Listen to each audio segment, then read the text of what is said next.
Break के बाद स्वागत है एक बार फिर से हमारे खास कार्यक्रम भविष्य 2017 में। क्या कहता है भविष्य, कैसे रहेंगे सितारे, इस पर हम चर्चा कर रहे हैं।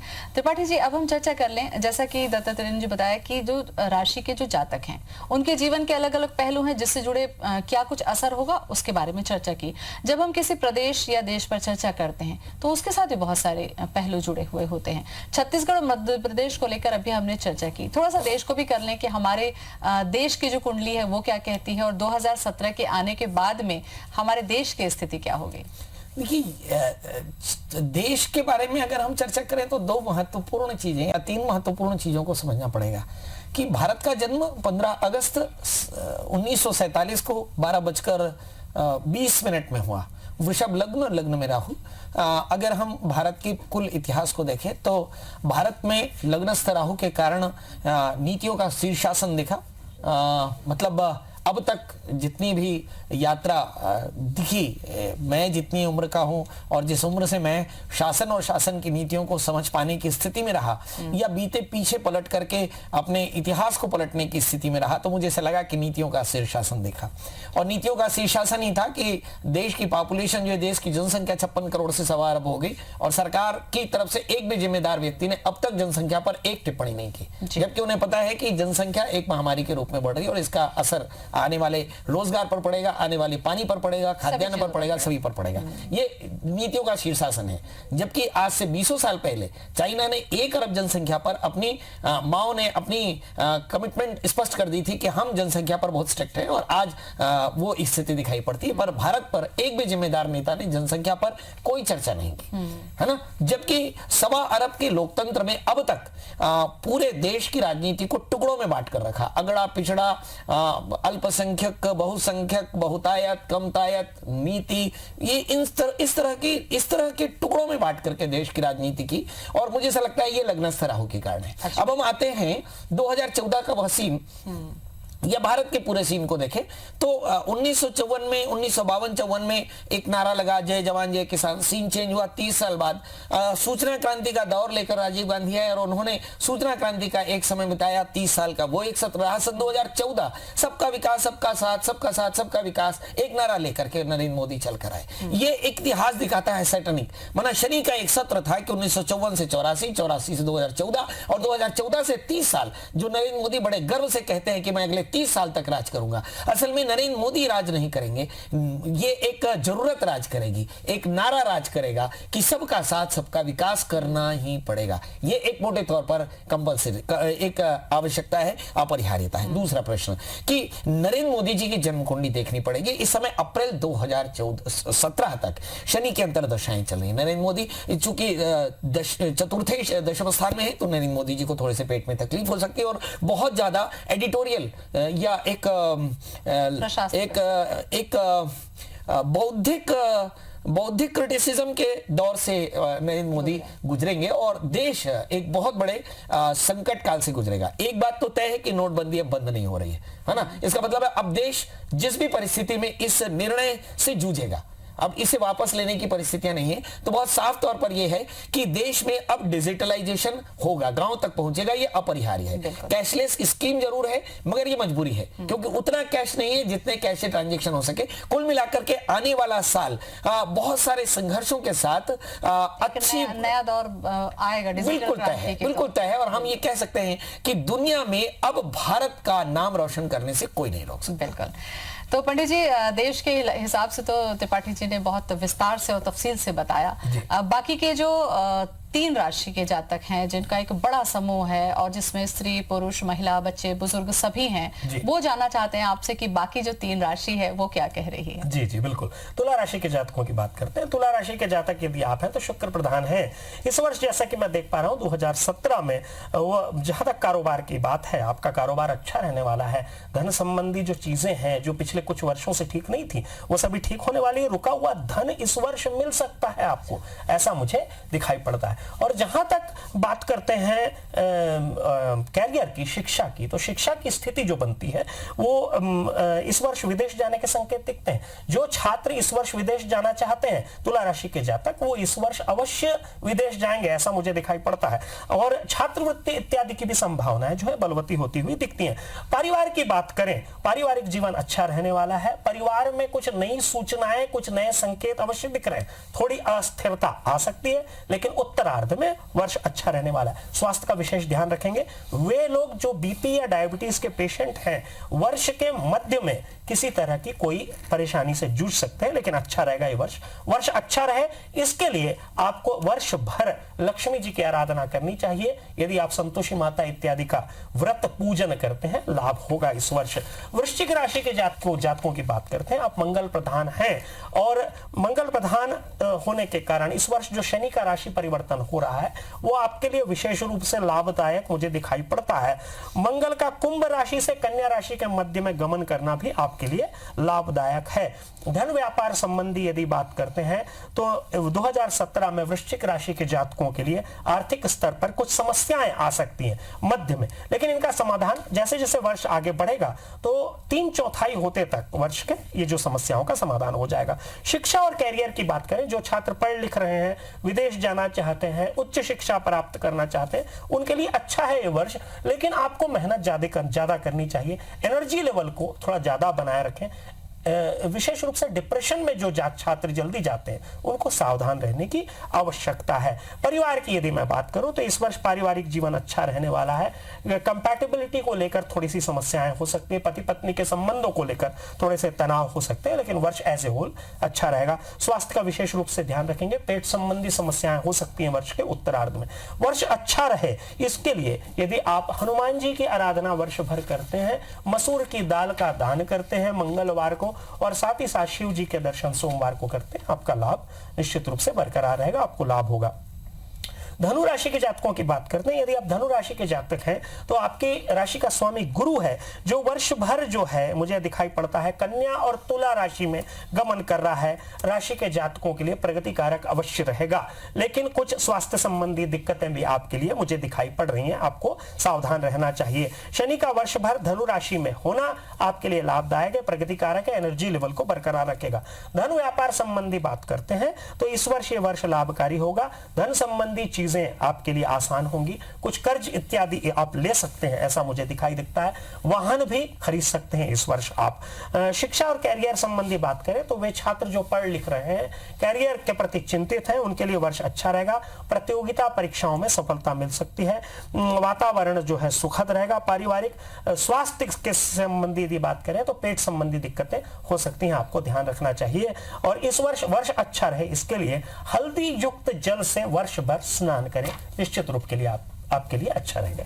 पंडित जी, ये तो राशि के हिसाब से आपने फलादेश किया और जो उपाय हैं वो आपने बताया। तो पंडित जी, जब हम 2017 को देखते हैं, जैसा कि सूर्य प्रधान है और जिनकी राशि में सूर्य प्रबल है उनके लिए तो फेवरेबल होंगे ही, लेकिन क्या कुछ सभी राशि के जातक या व्यक्तियों के जीवन में कुछ ऐसी बातें हो या वो करें अपने जीवन में, ताकि सूर्य का जो ऊर्जा है, सूर्य की जो शक्ति है, वो उनके जीवन में भी वैसे ही रोशन हो? क्या कुछ ऐसे उपाय हर व्यक्ति कर सकते हैं 2017 में? मैं भारत, मुझे देखने वाले दर्शक शायद बाहर भी रहते हो, ये रिकॉर्ड होता है प्रोग्राम 184 देशों में वापस से देखा जाता है यूट्यूब में, अगर आपने उसकी देखी हो।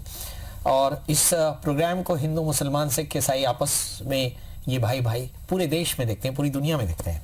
बहरहाल सवाल ये है कि मैं अगर सनातन को छोड़ करके एज अ होल देखूं कि ऐसा क्या करें जिससे पूरा विश्व एक समान रूप से हर धर्म का व्यक्ति प्रकाशित हो। तो उसका एक सीधा मतलब यह है कि अस्तो मां सद्गमय तमसो मां तमसो मां ज्योतिर्गमय मृत्योर्मां अमृतंगमय। धारणा यही है कि मैं, मृत्यु मेरे जीवन में अवश्यंभावी है, मैं अमर होना चाहता हूं, मैं अंधेरे में हूं, मैं प्रकाश चाहता हूं, और मैं परेशान हूं, मैं स्वस्थ होना चाहता हूं, अच्छा होना चाहता हूं।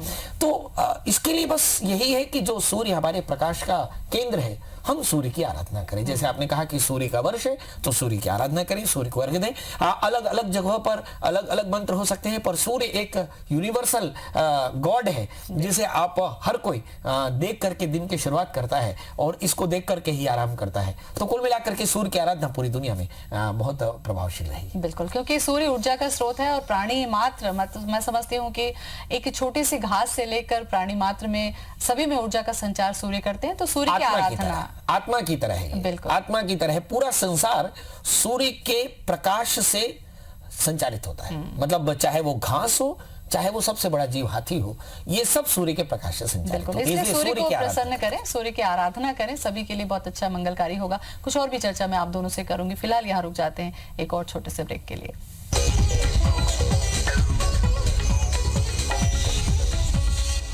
ब्रेक के बाद एक बार फिर स्वागत है आप सभी का हमारे खास कार्यक्रम भविष्य 2017 में।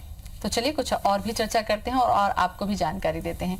पंडित जी, जब हम देखते हैं प्रदेश को, तो प्रदेश प्रभावित होता है 2017 से या हर वर्ष की जो भी दशा होती है ग्रह की, और उस प्रदेश को जो लीड कर रहा है वहां का मुखिया, चाहे हम छत्तीसगढ़ के सीएम रमन सिंह की बात करें, चाहे मध्य प्रदेश के सीएम शिवराज जी की बात करें, दोनों के लिहाज से कुंडली को देखते हुए, क्योंकि उनका विकास या उनकी द्वारा लाई गई योजनाओं से ही जनता का विकास होना है, तो 2017 शिवराज और रमन जी के लिए और उसके साथ साथ हमारे प्रदेश की जनता के लिए कैसा रहेगा? देखिए, जहां तक मैं शिवराज जी के बारे में जानता हूं कि 5 मार्च 1959 का जन्म है और कहीं सीहोर का जन्म है, जो मेरे पास जानकारी है, हो सकता है वो गलत भी हो। उनका जन्म लग्न कर्क राशि मकर है और इस समय जो दशाएं चल रही है, बुध की दशा चल रही है। व्यापम घोटाले में काफी क्रिटिसिज्म के बाद में अप्रैल 2016 के बाद उनकी स्थिति बहुत साइलेंट दिखाई पड़ रही है और ऐसा लग रहा है कि वो एकदम सरपट घोड़े में सवार है। नरेंद्र मोदी के बाद में एक सर्वमान्य नेता के तौर पर उनकी स्थापना हो रही है। मतलब ये एक बड़े नेता के रूप में भाजपा के तैयार हो रहे हैं। मुझे ऐसा लगता है कि सांगठनिक तौर पर और विकास पुरुष के रूप में एक दूसरे बड़े नेता के रूप में इनकी स्थापना हो रही है और मुझे ऐसा लगता है कि भाग्यस्थान में बुध पड़े हैं, तो मैं दावे से कह सकता हूं कि शिवराज सिंह एक तरफा अपना परचम लेकर चलेंगे, ये प्रदेश को भी लेकर चलेंगे, संगठन को भी लेकर चलेंगे, अपने नाम को भी रोशन करेंगे और मुझे ऐसा लगता है कि चीजें भी इनके नजरिए से काफी अच्छी आएंगी। अब आपका दूसरा प्रश्न, छत्तीसगढ़, छोटे भाई है ना, जिनके दूसरे बड़े नेता, मैंने अपने एडिटोरियल में लिखा था कि भारतीय जनता पार्टी के 4 इक्के, इसमें पहला इक्का जिसे हुकुम का इक्का कहते हैं, ये तब नरेंद्र मोदी थे इलेक्शन के पहले 2014 में, मैंने जनवरी या फरवरी में एडिटोरियल लिखा था।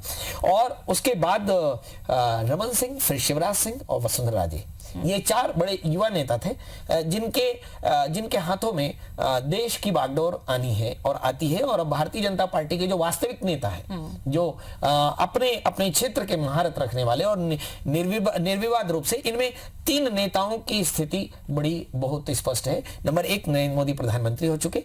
शिवराज सिंह के बारे में हमने कहा कि ये देश के बड़े नेता बनने जा रहे हैं। और तीसरे, निर्विवाद रूप से प्रसिद्ध छत्तीसगढ़ के सबसे बड़े नेता के रूप में रमन सिंह। इनका जन्म लग्न करके इनकी जो राशि है वो तुला, रमन इनका राशि नाम है। और इस समय अगर हम देखते हैं कि सप्तम स्थान में राहु और राहु की दशा चल रही है, राहु 7वें स्थान में है, तो पत्नी के स्वास्थ्य से लेकर के और दोस्तों की कारगुजारी, अगर आप अभी कुछ दिनों पहले ब्राह्मणों पर दी गई टिप्पणी को अगर देखें तो ये थोड़े से परेशान रह सकते हैं। यहाँ पर लगातार इनके मित्र कुछ ऐसा करेंगे जिससे रमन सिंह लगातार डिफेंस में आएंगे। मुझे ऐसा लगता है कि यही स्थिति अप्रैल 2018 तक रहने वाली है। बहुत सावधानी से अपने दोस्तों पर लगाम रखनी पड़ेगी। ये जो इनके मंत्री हैं या जो इनका मंत्रिमंडल है या जो इनके अफसर हैं, ये इनकी कारगुजारियों से थोड़े से रमन सिंह परेशान हो सकते हैं। व्यक्तिगत तौर पर रमन सिंह बहुत ताकतवर रहेंगे और मुझे ऐसा लगता है कि लगातार ये चौथी पारी की तैयारी कर रहे हैं जी। जहां तक मैं समझ रहा हूं कि अगर अप्रैल 2018 तक अपने मंत्रिमंडल के सहकर्मियों, साथियों के ऊपर नियंत्रण कर पाए और ये उच्छृंखल नहीं हुए, तो पक्के तौर पर रमन सिंह 2018 में भी एक बड़ा काम कर सकते हैं। बहुत ध्यान रखना होगा कि राहु की दशाएं चल रही है और अपने सहयोगियों पर बहुत नियंत्रण रखना, कांग्रेस से बीजेपी को कोई रिस्क नहीं है, याद बिल्कुल, रखिएगा। मतलब राशियों के हिसाब से भी वो उपाय करते चले, अपनी ग्रह दशा पर ध्यान रखते चले, तो अनुशासन बहुत रखते जरूरी चले। होगा। बिल्कुल। तो राशि से जुड़ी चर्चा आगे बढ़ाते हैं दत्तात्रेय जी, बाकी की जो राशियां हैं उन पर भी आप जरा रोशनी डालें। जी जी, मकर राशि की बात करते हैं। आप शनि प्रधान हैं, यदि मकर राशि के आप जातक हैं तो, और जैसा कि मैंने कहा कि शनि का द्वादश भाव में आपकी राशि के अनुसार गमन करना आपके लिए लाभदायक हो सकता है, लेकिन व्यय बढ़ाएगा। थोड़ी सी आप में जो है लग्जरी आइटम्स के प्रति रुचि जो है वर्ष में बढ़ सकती है, ऐसा मुझे दिखाई पड़ता है। और धन व्यापार संबंधी यदि मैं बात करूं, धन व्यापार में और कारोबार में इस वर्ष लाभ होगा आपको, ऐसा मुझे दिखाई पड़ता है। लेकिन कड़ी मेहनत करें, इस वर्ष मेहनत ही आपके लिए सब कुछ होगा। ज्यादा से ज्यादा मेहनत करें, विभिन्न पॉइंट्स पे मेहनत करें, प्लान अच्छे से करें अपने बिजनेस को, निश्चित रूप से आपको लाभ होने की संभावना दिखती है। प्रमोशन इत्यादि की भी संभावना दिखाई पड़ती है। शिक्षा और कैरियर की बात करें, जो छात्र पढ़ाई लिखाई कर रहे हैं, इस वर्ष थोड़ा सा उतार चढ़ाव भरा मुझे दिखाई पड़ता है। लेकिन विशेष रूप से बात वही कर लेते हैं कि जो छात्र बाहर जाना चाहते हैं, विदेशों में पढ़ाई करना चाहते हैं, उच्च शिक्षा प्राप्त करना चाहते हैं, उनके लिए ये वर्ष अच्छा रहने वाला है, ऐसा दिखाई पड़ता है। बेरोजगारों के लिए थोड़ा सा संघर्षपूर्ण लेकिन सफलता कारक रहेगा ये वर्ष। परिवार के लिए ये वर्ष अच्छा रहने वाला है। पुराने मित्र मंडली से संपर्क हो सकता है, संबंध बढ़ सकते हैं। स्वास्थ्य में थोड़ी सी गिरावट आएगी, लेकिन वर्ष के उत्तरार्ध में सब कुछ अच्छा होता हुआ दिखता है। पूरा वर्ष अच्छा रहे इस वर्ष यदि आप उसके लिए शनिदेव के दर्शन करते हैं वर्ष भर, तो निश्चित रूप से आपको लाभ होगा। शनिवार को दर्शन करें, रात्रि काल में 9 बजे के आसपास लाभ होगा आपको। कुंभ राशि के जातकों की बात करते हैं। यदि आप कुंभ राशि के जातक हैं तो आप भी शनि प्रधान हैं। इस वर्ष शनि का एकादश भाव में आपका गमन करना आय के साधनों में बढ़ोतरी करेगा। आय के साधन इस वर्ष आपके बढ़ सकते हैं। डिफरेंट एंगल पे आप काम कर सकते हैं आय बढ़ाने के लिए। धन व्यापार संबंधी यदि मैं बात करूं तो माता लक्ष्मी की अपार कृपा इस वर्ष आप पर प्रकट होने वाली है। आय के स्रोत बढ़ सकते हैं, ऐसा दिखाई पड़ता है। बचत इत्यादि की ओर आपका रुझान बढ़ेगा। शिक्षा और कैरियर की बात करते हैं, जो छात्र पढ़ लिख रहे हैं, शिक्षा प्राप्त करना चाहते हैं, उनके लिए अच्छे अवसर इस वर्ष दिखते हैं और पदोन्नति होने की संभावनाएं भी इस वर्ष दिखती हैं। बेरोजगारों के लिए शुभ वर्ष रहेगा। कुंभ राशि के जातकों के लिए इस वर्ष अच्छी नौकरी आपको मिल सकती है। स्विच ओवर भी कर सकते हैं जो लोग स्विच ओवर करना चाहते हैं। स्वास्थ्य संबंधी यदि मैं बात करूं तो लंग कंजेशन हो सकता है, सर्दी खांसी ज्यादा रह सकती है इस वर्ष। अच्छे डॉक्टर से चेकअप कराएं, विशेष रूप से अपने स्वास्थ्य का ध्यान रखें, क्योंकि हड्डी संबंधी भी समस्याएं कुछ स्तर पे मुझे दिखाई पड़ रही हैं। कुंभ राशि के जातक यदि वर्ष भर काली जी के दर्शन करते हैं सायंकाल के समय, निश्चित रूप से लाभ होगा। शनिवार को करें यह दर्शन सायंकाल के समय, लाभ अवश्य होगा। मीन राशि के जातकों की बात करते हैं। यदि आप मीन राशि के जातक हैं तो आप गुरु प्रधान हैं। गुरु का वर्ष भर जो है कन्या राशि और तुला राशि में गमन करना आपके लिए अच्छा होने वाला है, ऐसा मुझे दिखाई पड़ता है। लाभदायक होने वाला है। धन संबंधी बातें, धन संबंधी कार्य सफलता की ओर आपको ले जाएंगी, ऐसा मुझे दिखाई पड़ सकता है। दार्शनिक हो सकते हैं थोड़े से इस वर्ष, आप थोड़ा दार्शनिक बातों की ओर आपका रुझान बढ़ सकता है। वर्ष अच्छा रहेगा, नए रास्ते मिलेंगे, नए आय के स्रोत बनते हुए दिखते हैं। शिक्षा और कैरियर की बात करता हूं तो जो छात्र इस वर्ष अध्ययन का प्रयास कर रहे हैं, उच्च अध्ययन का प्रयास कर रहे हैं, किसी बहुत महत्वपूर्ण एग्जाम का प्रयास कर रहे हैं, उनको वर्ष के उत्तरार्ध में आवश्यक रूप से सफलता मिलेगी, ऐसा मुझे दिखाई पड़ता है। नौकरी पेशा लोग जो लोग हैं, स्थानांतरण की संभावनाएं दिखाई पड़ती हैं। परिवार के लिए, जहां तक परिवार की बात करते हैं तो परिवार के लिए इस वर्ष थोड़ा सा स्थिति ऊंच नीच बन सकती है। अहंकार और नाराजगी दोनों से आपको बच के रहना चाहिए वर्ष भर।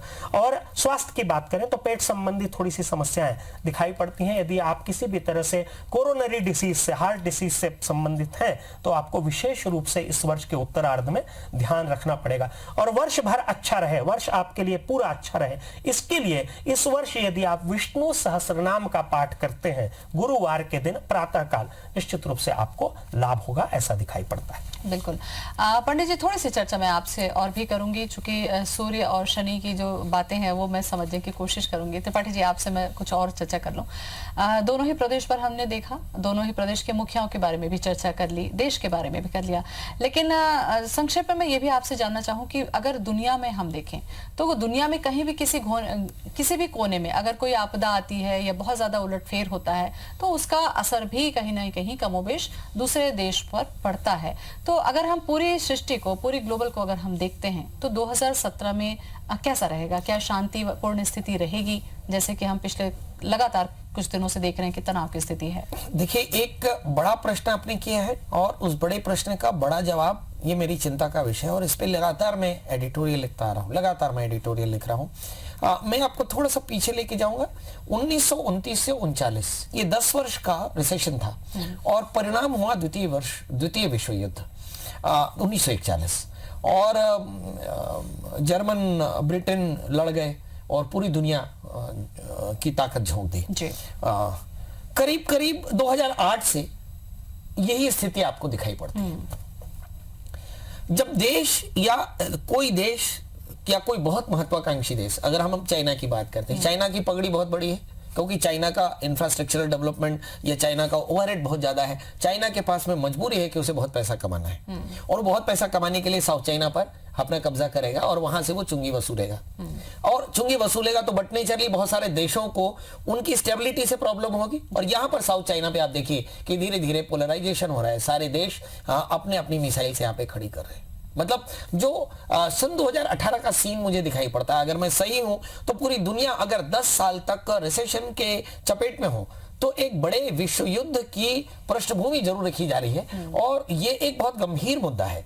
अगर आप देखें कि पाकिस्तान का रोल, तो पाकिस्तान में कश्मीर का जो गिलगित का इलाका है ये उस साउथ चाइना रोड मैप का एक हिस्सा है। इसका मतलब ये हुआ कि पाकिस्तान पर चाइना का सपोर्ट बहुत साफ रहेगा और पाकिस्तान कहीं ना कहीं साउथ चाइना मामले पर चाइना के साथ में होगा और ऐसी स्थिति में भारत अमेरिका के गोद में होगा और अमेरिका अपने गोद में भारत को रखने के कारण कहीं ना कहीं साउथ चाइना पर या चाइना सी पर आपको युद्ध के बादल मंडराते नजर आएंगे। और बहुत साफ तौर पर सन 2017, 18, 19 ये 3 वर्ष दुनिया के लिए बहुत ज्यादा बहुत महत्वपूर्ण है और इस लिहाज से कि किसी भी क्षण युद्ध प्रारंभ हो सकता है। हर देश अपनी अपनी मिसाइल में तेल लगा रहा है। अगर आज देखिए कि भारत में जहां भूख चर्चा का विषय होना चाहिए वहां पर चर्चा का विषय मिसाइल है ना। जहां पाकिस्तान में रोजगार चर्चा का विषय होना चाहिए वहां पर पाकिस्तान का टारगेट मिसाइल है। चाइना जहां पर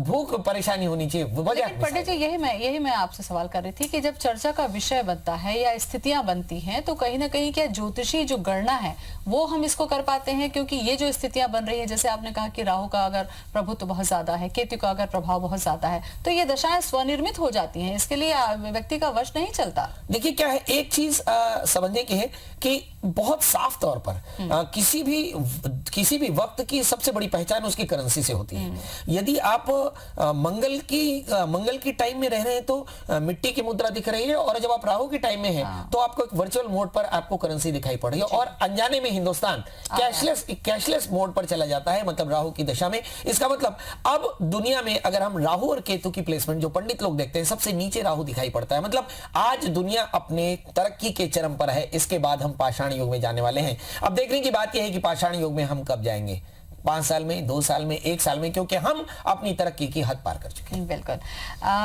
दत्तात्रेय जी, पंडित जी से सवाल पूछने से पहले मैं आपसे छोटी सी चर्चा कर रही थी कि चूंकि सूर्य प्रधान होगा 2017, ऐसे में सूर्य और शनि की जो दशाएं होती हैं वो कैसी होंगी? क्योंकि कुछ राशियों में जब आप बता रहे थे तो मैंने देखा कि शनि का प्रभाव बहुत ज्यादा देखने को मिल रहा था। तो सूर्य और शनि का अगर आपस पर संबंध हम थोड़ा समझ पाए तो जातकों के लिए उपाय में थोड़ी सी आसानी हो जाती है। जी देखिए, सबसे महत्वपूर्ण बात समझने वाली यह है कि सूर्य तो हर माह लगभग अपनी राशि परिवर्तित करता है, लेकिन शनि जो है ये एक थोड़ा सा ओकेशनल घटना हो जाती है।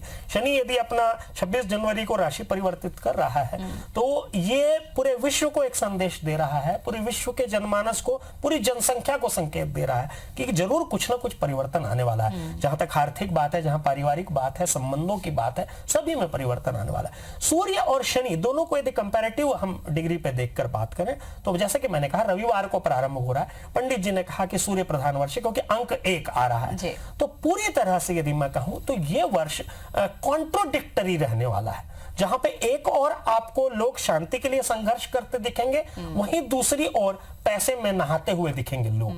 तो ये कॉन्ट्रोडिक्टरी वर्ष रहने वाला है और निश्चित रूप से मनुष्य को, प्रत्येक जाति के, प्रत्येक राशि के जातकों को विशेष रूप से इस बात का ध्यान रखना चाहिए कि इस वर्ष किसी से भी किसी तरह का बैर न करें, आत्मिक रूप से स्वच्छ और शुद्ध रहें, मुस्कुराते रहें। यदि ये वर्ष इस तरह से व्यतीत करते हैं तो निश्चित रूप से आप मान के चलिए कि ये वर्ष जो है, जैसा कि मैंने कहा 1905 और 1978 की तरह रहने वाला है।